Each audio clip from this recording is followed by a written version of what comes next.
Llevan apenas año y medio circulando por algunas de las vías españolas y ya se han abierto un importante hueco en el mercado. Wigo sorprende con los datos registrados en 2022 y te cuento los detalles en este vídeo.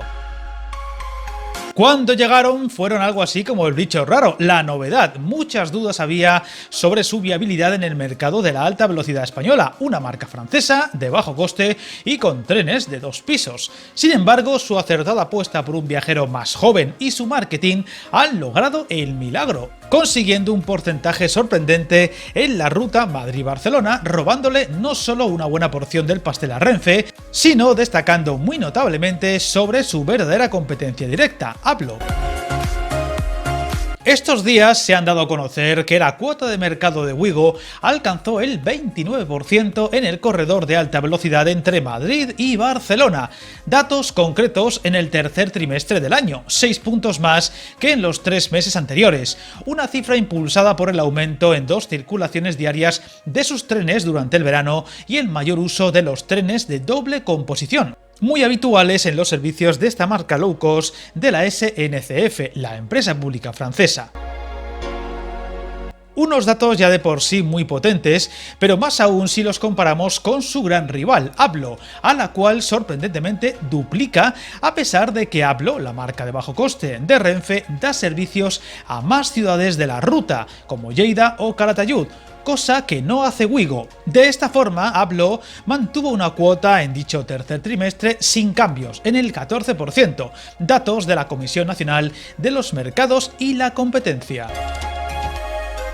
Todo esto llega en un momento en el que el mercado ferroviario está en plena ebullición y en donde todavía no había comenzado a operar Irio, la otra marca recién llegada a las rutas españolas, aunque esta no lo hace como compañía de bajo coste, sino que busca a un público más habitual y de negocios o turismo. Aún así, el dato de Wigo deja muy claro el acierto de la filial francesa a la hora de difundirse tanto en publicidad como en marca, capaz de eclipsar a Ablo. Unos datos que demuestran la popularidad de este tipo de servicios, que busca ante todo el mejor precio posible, 7 euros de precio suelo en Ablo y 9 en Wigo, atrayendo a un público más joven o a familias que hasta ahora quedaban fuera de la alta velocidad.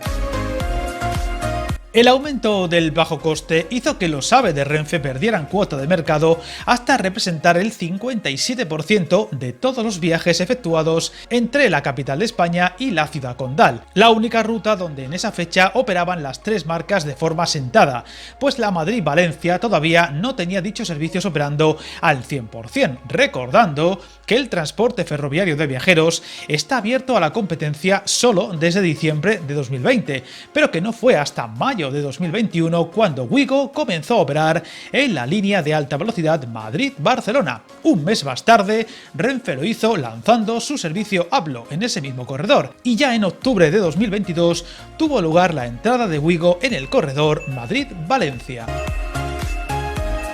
De esta forma, la línea de alta velocidad entre Madrid y Barcelona registró en el tercer trimestre del 2022 un 43% más de viajeros que en el mismo periodo de 2019, justo antes de la pandemia. La Madrid-Valencia también superó en un 11% los datos de ese 2019, mientras que la de Sevilla, aún sin competidores, se encuentra todavía, curiosamente, por debajo, un 11% de los tráficos prepandémicos. Y a la espera de que a finales de este mismo marzo irrumpa en estas rutas la marca Irio, si bien de momento no podemos poner fecha a la entrada de los servicios de bajo coste, ni de Ablo ni de Wigo, quizá los más esperados por los viajeros andaluces.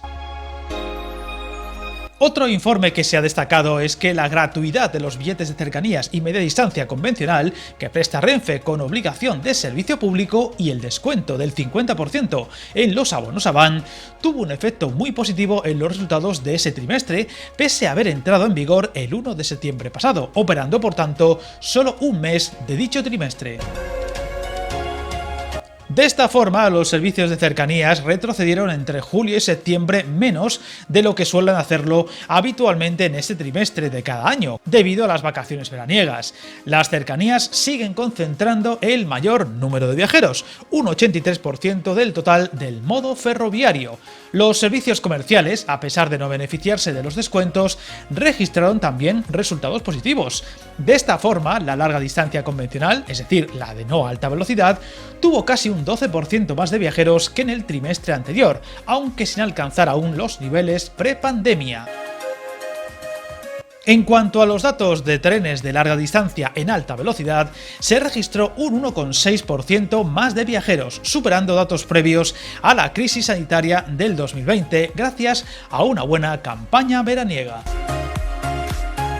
Estos datos pueden ser aún más reveladores en el último trimestre del ya pasado 2022, ya que fue en ese trimestre donde entró en escena Irio y también se reforzaron los servicios ya existentes de bajo coste en la ruta Madrid-Valencia, algo que demuestra la batalla actual de las tres marcas, o 3+1, por captar al viajero en un número que va a más y que parece seguirá creciendo de forma notable en este 2023.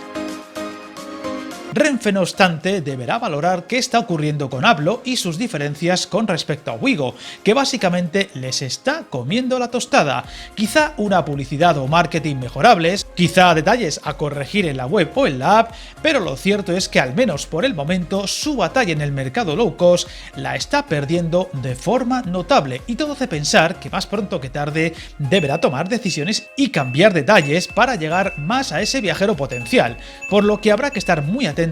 a la evolución de los números en los próximos meses, y aquí iremos contando los detalles según se vayan produciendo. Suscríbete al canal y recuerda, hasta el camino más largo se inicia con un primer paso.